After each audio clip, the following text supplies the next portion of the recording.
Welcome to the Trauma Therapist Podcast. My name is Guy McPherson. I interview incredible people who've dedicated their lives to helping those who've been impacted by trauma. Here we go. 5, 4, 3, 2, and 1. All right, folks, welcome back to the podcast. Very excited to have as my guest today, Joe Feldman. Joe, welcome. Thanks for having me here. Oh, you are welcome. So Joe Feldman founded Cover My Mental Health.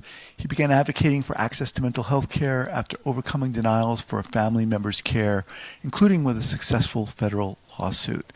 His advocacy work has included policy-driven discussions with legislators and regulators, a board role with the Kennedy Forum, Illinois, presentations to parent groups, and publication of actionable guidance, such as a 2021 article in the Journal of Psychiatric Practice on medical necessity letters.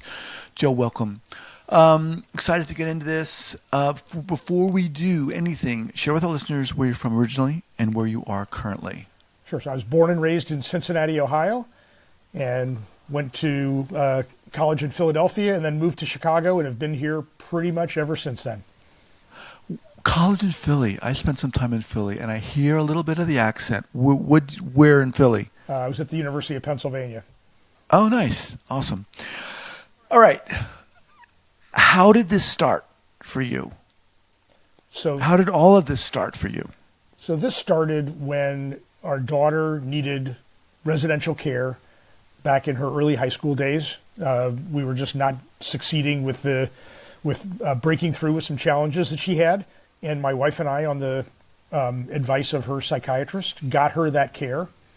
And not long after she arrived in residential care, we got a call from her therapist, and she said, "I'm going to get a call today from a psychiatrist who works for your insurance company, and he's going to say, 'We're done. We're not going to pay for this.'"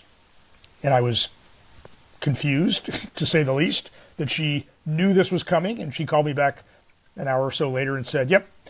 He said, "Denied, not medically necessary." And so that started my fighting back. And as you mentioned in the opening, we eventually sued our insurance company in federal court and won a judgment, which is to say they were wrong. The care was medically necessary, and they paid the claim that they should have paid in the first place. Well, let's go back a second here. So your daughter goes to this treatment program. How long had she been in it before you found out that it wasn't going to be covered? Oh, just a few weeks. Okay. And once you found that it wasn't going to be covered, what did you do specifically? Well, so I had been, I'll say, tipped off by a friend of mine who had been, I'll say, down this path some years earlier with his daughter. And so I was, I'll say, shocked, but still, I had the sense that something was coming. So two things happened. First of all, I continued to focus attention, along with my wife, on our daughter's care to make sure that she was getting access to the care she needed. So we had the savings that we could dip into and deal with the insurance company later. And I started to document everything that the insurance company was telling me, everything they were telling the program, and slowly, I'll say, accumulating the information that they were using to stand in the way of care. And it just didn't hold water. It was an obstacle that they raised, I think, on the assumption that we were going to just say, "Okay, I guess that's too bad." Like probably so many people do, because they don't have the stamina, they don't know where to start, and they don't have the resources, financial or otherwise. All the above. I mean, it's I would say in my professional career, I've had different responsibilities that required a level of, I'll say, project management. And that when I think about project management, I think about sequencing and putting things in the right order and where to go first and who to talk to next. And all those skills, I had no idea were going to be so useful in dealing with an insurance company standing in the way. So when this first started, you had insurance, and why did you think it was going to be covered? Let me ask that question. Well, I'd say initially I thought it was going to be covered because that's what health insurance is supposed to do. It's supposed to cover. It's supposed to cover your health care. Then at a certain point, I got a copy of the entire insurance policy. So that's not just the 3 or 4 summary pages that you get when you sign up. It's in our case, it was I think 200 or 300 pages of detail, and that detail said we will cover care that is medically necessary. And so I thought, okay, well, this is medically necessary. They got it wrong, so they should cover it. So how did you determine and show them that it was medically necessary? What did you need to do? So I started off thinking, okay, what does this, I'll say, argument, or what does this debate look like? And I had the help of someone who is expert in filing an appeal, which is the path that we started down. I would be quick to say that in the meantime, I've learned of many different steps that you can take before an appeal. But that I didn't know those things then. I was focusing on an appeal, and I was getting help putting this packet together. And as I looked it over, I thought there's something missing, and what's missing is the voice of our daughter's psychiatrist and the voice of the therapist on site who's helping to take care of her. And so with that, I'll say observation, I reached back out to her psychiatrist who'd help us make the decision about the residential care. And I said, I'd like you to provide a letter that describes why she's where she needs to be. And he said, okay, I'll do that. What do I need to put in it? So I said, I'll draft it for you and then I'll send it back. So I did. I prepared a letter. What I didn't know really at the time is that is a specific kind of document that clinicians can use, and it's called a medical necessity letter. So I created one not knowing that it was a thing, but I could see that it was part of the missing, I'll say, argumentation. And so I had that document, and I had another document from the folks involved in her care on site. And that was the I'll say, evidence that I could present in the appeal that indeed her care was medically necessary and therefore it should be covered. Which is odd to me that it wasn't even asked for initially. Well, so that's exactly right. So insurance companies don't ask for a medical necessity letter in the same way that the process for resolving a dispute is, I'll say, incomplete. They tell you, if you don't like what we're doing, file an appeal. They don't tell you that there are other steps that you can take. They don't tell you that a medical necessity letter might be helpful. That's something that we focus on quite a lot with Cover My Mental Health. It's a really significant way that clinicians, whether psychiatrists or psychotherapists or even frontline counselors, can help their patients to establish that the care they're getting is, in fact, what's required. All right, let's segue into that specifically. So how did you get to the point? This is driving me nuts. I can't imagine going through this. You know, it's not just you dealing with your phone bill and people are giving you the runaround. You're dealing with your daughter's health and the seriousness and the gravity of that and having to, you know, be given the runaround. How did you get to the point, Joe, where you're like, I got to do something, and you founded Cover My Mental Health, which is incredible. Right. So we won this lawsuit. That was, I'll say, remarkable. It took 3 years, and that's what got me involved with advocacy in the first place. And I joined the board of Kennedy Forum, Illinois. I had a mutual friend introduced me to Patrick Kennedy, and I got involved there. I was still working my day job at the time. And so took an interest in this, I'll say, as a part-time way of giving back. I retired from my day job, which, by the way, my wife says I'm failing miserably at retirement. And at the very end of 2023, I got a call from a friend of mine who is a psychiatrist, and she runs a program here in suburban Chicago that serves primarily teens and young adults. And she called me up to say, hey, what are you hearing? She said one of the big insurance companies is talking about dropping coverage for telehealth. And she said because we learned during COVID that telehealth can be a great complement to in-person care. And for her population of patients, it's particularly useful. She said, if they pull that coverage, it's going to be really, really a problem. And she said, what have you heard? I said, well, I read something about it, but I'll do some homework. So I called her back after a few days, and I said, I found a letter that was written to the head of this insurance company that from all the big advocacy groups that said, to the head of Aetna, don't do this. Might be illegal under the parity law. It might be a bad idea. You shouldn't do this. And so I said to her, that's what those organizations should do. And at the same time, it maybe is not enough. And I said, do you have families or parents really who would write a letter to the head of this insurance company themselves and say, this is a restriction that's going to hurt my family? And she said, yeah, I can think of a couple parents right away who would do that. She said, we'd have to tell them what to put in the letter. And then she paused and then she said, actually, we would have to write the letter. We would have to make it as absolutely as easy for them as possible for them to help themselves. And that's really when this light bulb went off for me. And I thought, there are so many ways in which people can take steps to advocate for themselves. And when they're in a crisis, the last thing they need is something like, the law is on your side. Right. It's like, no one cares if the law is on their side. They want to know, what do I do today?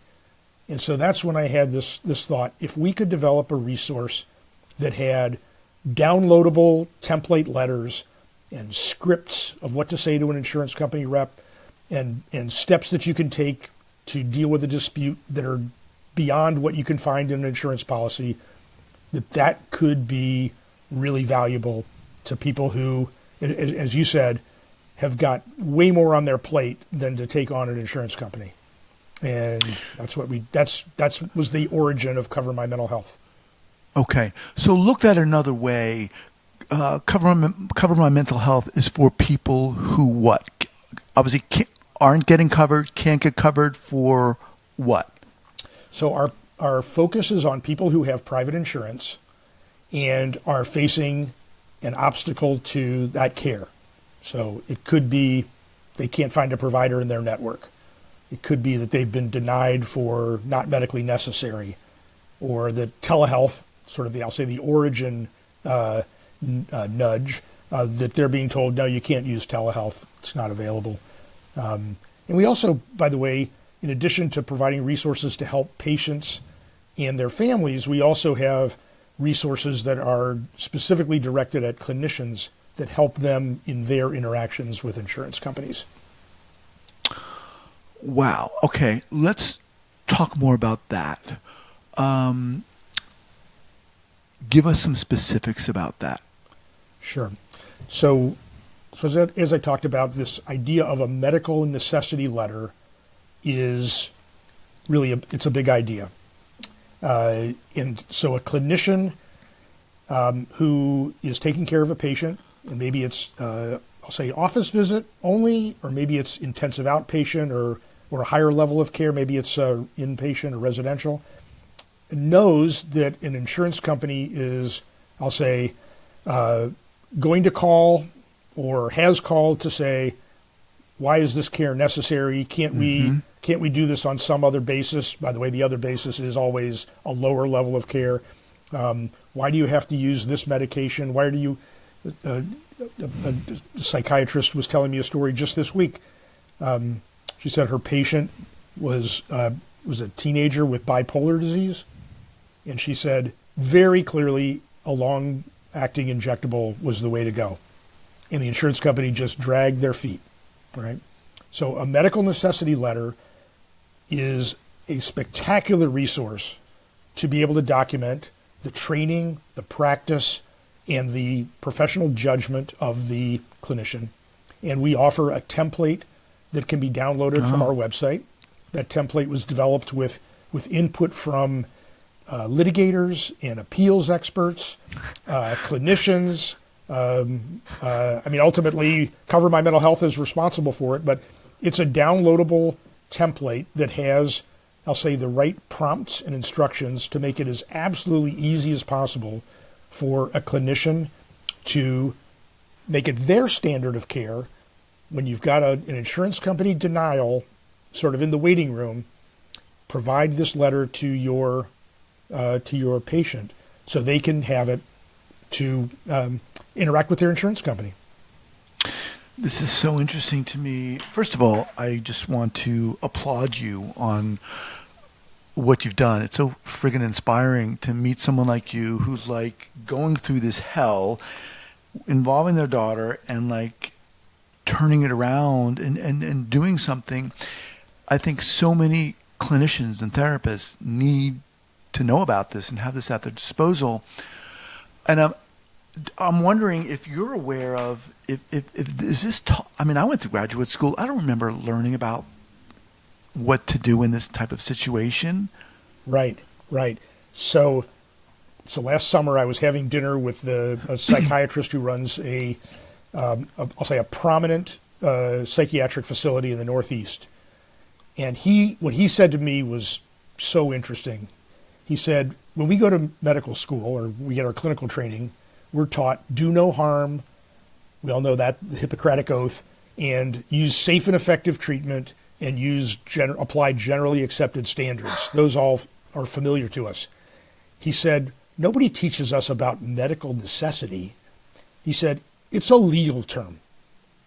It's a legal term. And so if you're in clinical practice, whether as a psychiatrist or any other level of care, when the insurance company says it's not medically necessary, that doesn't go back to your training of, well, wait a second, what was the standard of medical necessity?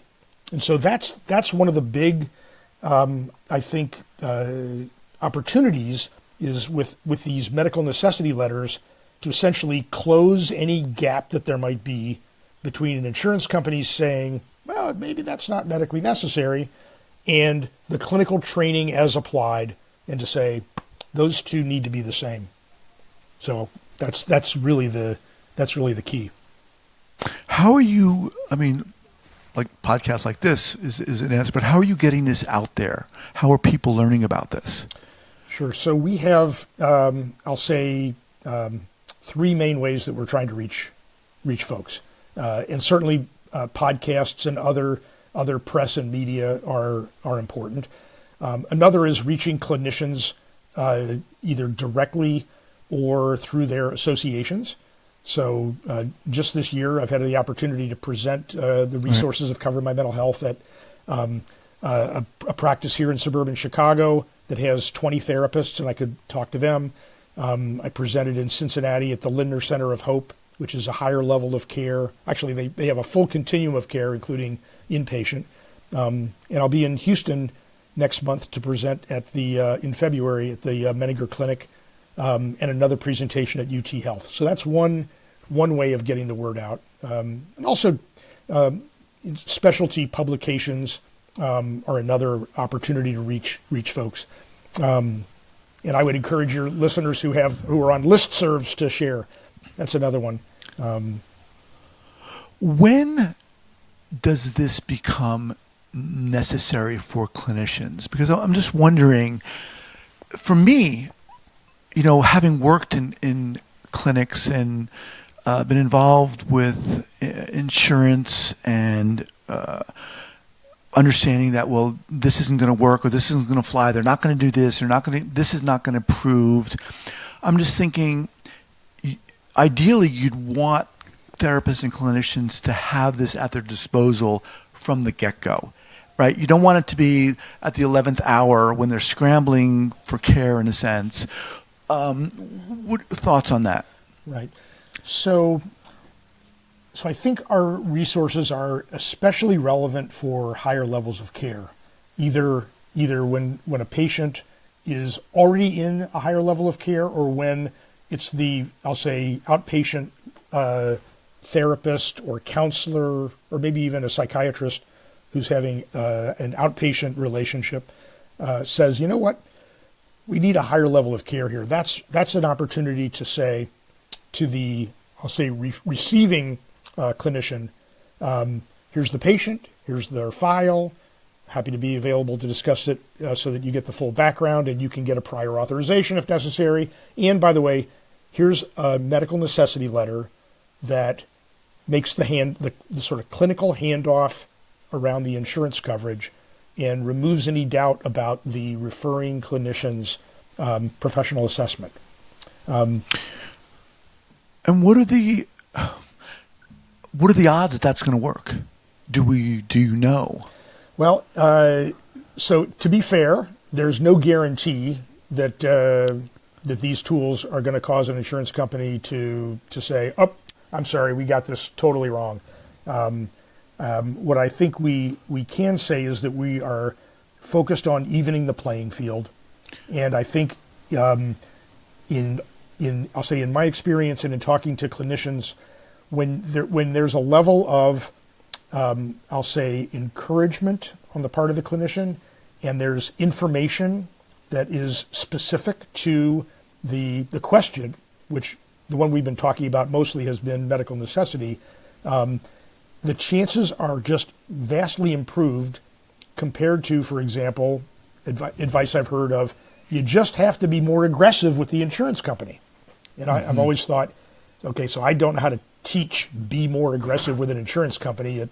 That sounds like I don't know. It sounds like a disaster. It sounds like I don't even know what that means. And so don't feel like you have to be more aggressive.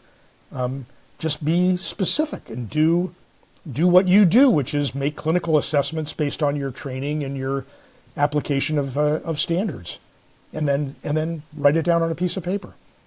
Right, and being equipped going into the discussion or the argument in a sense.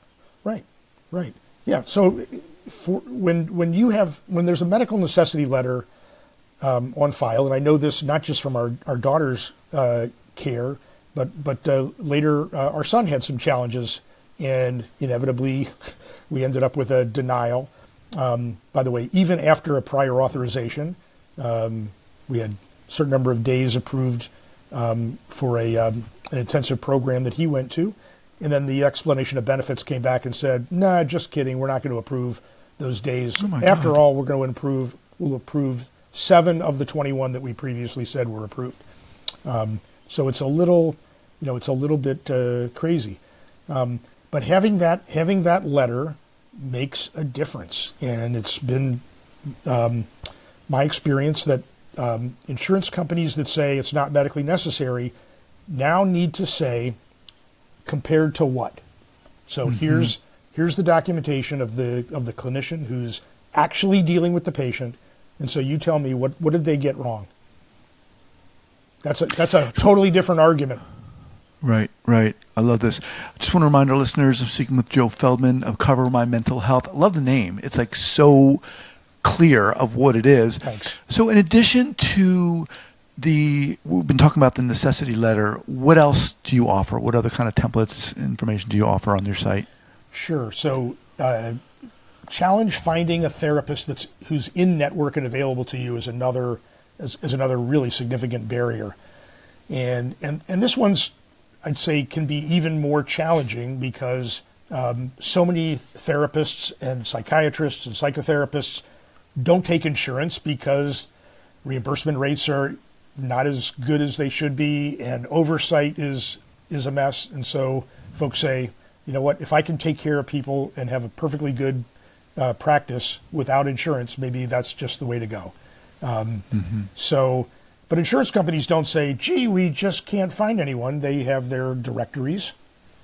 And the template that we offer for this particular challenge is it's a worksheet. And it's a way to show that you did your homework.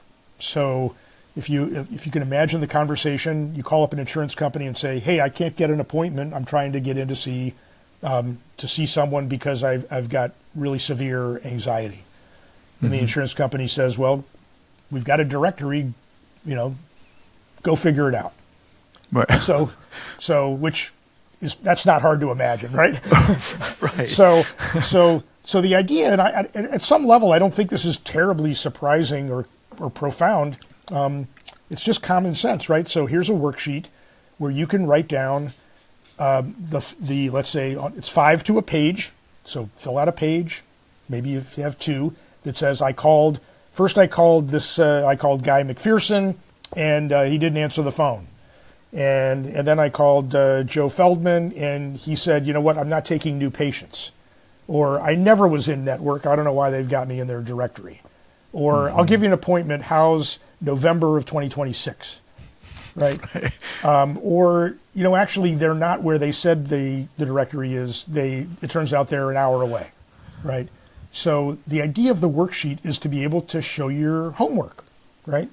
So you say to the insurance company, I looked in your directory, I did my homework, I can send this page to you that documents, I did my homework, now you do yours. So get me an appointment with someone who's in network, who's got the right expertise, sometime soon, and someplace nearby, right? Those are all just common sense expectations when you have insurance. So that worksheet has been featured in a ProPublica article on so-called ghost networks, which is a term that's used to describe networks that aren't really there. So that's another resource that we have on our site. How did you come up with that? I was talking with someone who's involved in mental health care advocacy about they call it network adequacy. So is the network that is in the insurer's directory, is it really adequate to meet the needs of their members? And as we were talking about it, so I'll say reflexively, I solve problems by thinking about a chart with rows and columns. So people I work with tease me that, like, okay, here's another rows and columns from Feldman, and I thought this is a case for a row and column that says I called these therapists, and then I checked the box. They gave me an appointment. They're not taking new patients, whatever. Or maybe you get an appointment and you're good to go. So that's it came about just in a very sort of pragmatic way. Is like, show me your work. All right, Joe. Awesome. I'm very excited to get this out there. And I know a lot of therapists are going to need this, and they probably don't even know they do need it. So how do people learn more about this and find out about what you're doing? What's the best way? Sure. So covermymentalhealth.org is our website. We're a nonprofit. You can email me directly at joe@covermymentalhealth.com. So the email is .com, the website is .org. And those are the two best ways to reach me. Okay. And to reach our resources. Okay. We'll have that linked up here, also at the show notes page at the traumatherapistpodcast.com. Joe, thanks, man. We need people like you who are advocating and doing it. So really inspiring. Thanks so much. And Guy, thanks a million for giving me this opportunity to spread the word. And as I said at the top, to give people encouragement and then resources. Yeah. All right. We'll be in touch. Take care. Thanks a lot. All right.